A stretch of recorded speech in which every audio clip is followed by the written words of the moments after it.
Okay, let's go. Happy Wednesday. We have a video for the latest from 7 Hertz. It is a budget set. It is called the G1. It's a single dynamic driver. If you're a subscriber to this channel, go ahead and comment below.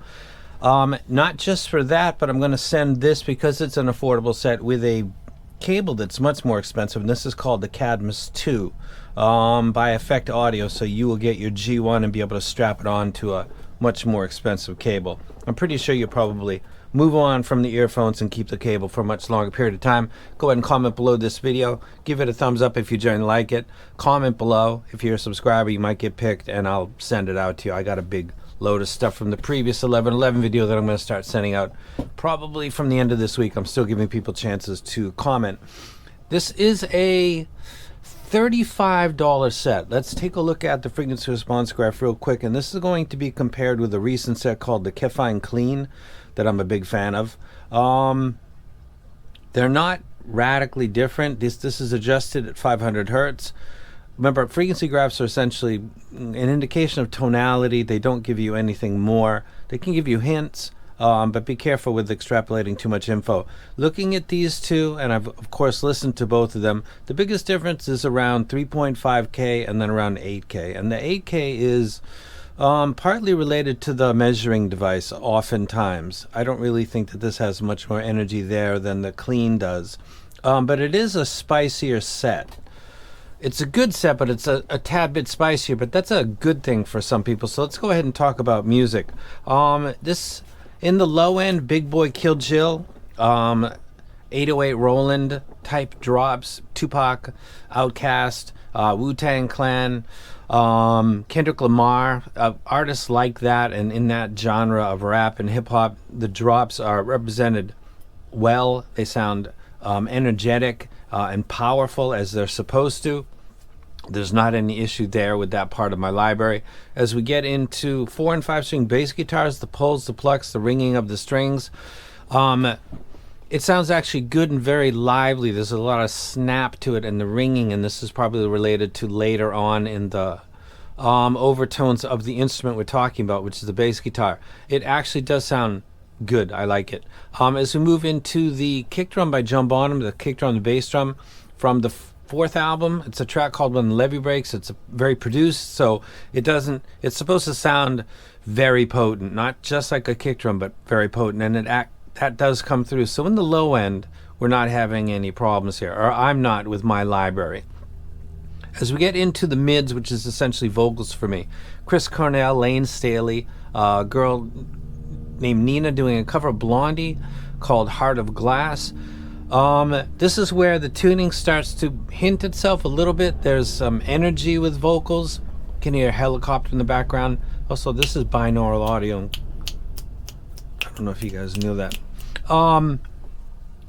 But it doesn't sound unnatural. It just sounds like it's a little bit lively, slightly forward in the production, certain mixes. I think it benefits female vocals, actually. It sounds nice. What they're taking from the mid bass, they're giving back to you later on, and it's interesting and not in a bad way. So I like the way that it plays back vocals.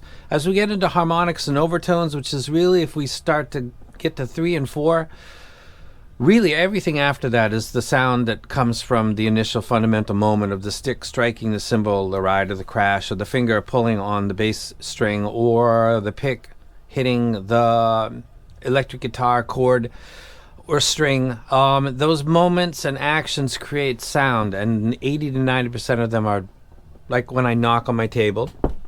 The initial fundamental moment is my knuckle striking the table. That creates a sound, but most of what you actually hear audibly, because that lasts for about a second, the moment is a split second, is overtones.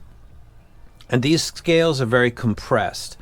So it looks like it's a small part of what you're going to get in your replay, but it's because half of the scale that you're looking at goes to about 1K, and so 1,000 hertz.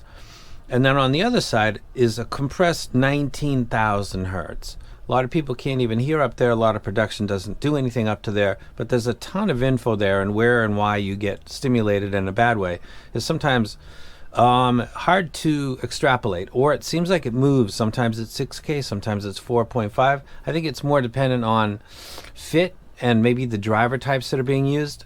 Anyway, getting back to harmonics and overtones, this set is giving, I'm going to take out the clean, and we'll just look at this. And this looks like a set that's really giving extra energy to the upper mids. Not really the treble, but the upper mids. And it actually is. In the overtones and harmonics, cymbal strikes, rides and crashes, guitars, electric and acoustic, with or without distortion pedals, keyboards, as we move to my often cited, the ELO Greatest Hits album that just seems to be really in your face at all times. Great production, not a Sound Wars, if you know what I'm talking about. Victim, it just is really in your face at all times. With this set, the G1, it sounds like that. And I could see that this could become a set that's fatiguing for some. This really depends on what you're looking for. And I'll move to this one more time. You can see my target in the background. Buying the same thing repeatedly is really not a smart move, whether it's earphones or anything else. Just when you got something good and it's there, buying something just like it really doesn't make any sense. So trying things that are slightly different for an affordable price, it doesn't hurt. So you confirm that's not my thing. This is a well-built, mostly well-tuned set that has a part of it, which is really the overtones, that is stepping out more than some other sets that you might have in your collection. And it would be maybe a switch-up set. And also you can maybe confirm or debunk your own view of what you actually prefer, because that happens all the time. Let me rank this. Is it a dumpster fire? No, not at all. Hope it was free. For somebody that comments under this video, it's going to come with a $250 cable. So yeah, don't forget to comment below, and you got to be a subscriber. Thank you in advance. Coping is working. Obviously, by the way that I'm doing my video, kind of a little bit. I'm explaining off harmonics, and it sounds like if I was maybe talking about some other seller's thing, I might be jumping on this right away. That whole bias thing is real, and I say all the time, calculate it. What I'm saying is the truth, but I think I'm putting it in a different order. I might have cited that first if this was something else. I'm just speculating, but it happens in the hobby. I'm not a robot. I probably do the same thing and don't even realize I'm doing it. So yeah, coping. Competes with its peers. Yeah, in build quality, there's other sets that are the same price that are made out of plastics, which means that they're probably susceptible to being stepped, or just overall broken much earlier than a set that's built of materials like this. The tuning's different, but that comes down to preference. Also, age plays a role in that. So I would say it does compete with its peers. I'd buy it because my stated preference is usually at the intro of my videos, and this doesn't quite match that. I would go with competes with its peers and leave it at that. I think other people giving their opinions and other libraries would benefit you as the viewer as to whether or not this is something you should purchase. If you use the budget range to experiment to see if you like something or dislike something, because that's kind of how you would do it, because you definitely wouldn't spend big money on something that you're not really familiar with. I would say this is a set that you would probably grab, because it's pretty typical with a little bit of elevation in the low end. It's got mids. It's got a pronounced upper mids region, and then after that, again, the 8K is really, really, really not accurate. Not only that, but when you measure these in these little devices we have, you've almost got to pull it out to, it's not even sitting in the coupler anymore for it to line up at 8, which does not reflect at all the position in your ear, because you would never have it, the tip hanging halfway out of your ear or nearly to that point. But some of these measurements that you see at 8K, you literally have to pull it out that far to get it to line up at 8K. So I don't think 8K is a problem, personally. I think that's more of how the measurement thing goes, but it definitely is a energetic and engaging set. That's a good way to put it. So $35, 7 hertz G1, single dynamic driver, comes with a good cable. I did the unboxing. It's very well built, and it's a good set, especially if you have certain preferences. I'll go ahead and let you guys go. Tell me what you bought at 1111 down below. That's like a thing that you could put in the comment section so that you qualify for the G1 and the Effect Audio cable. What an interesting combo that would be for somebody.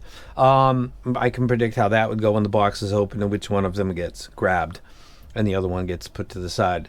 But I'm rambling now, so I'll let you guys go. I'll see you in probably 2 days. Again, let me know what you bought on 1111, and I am out.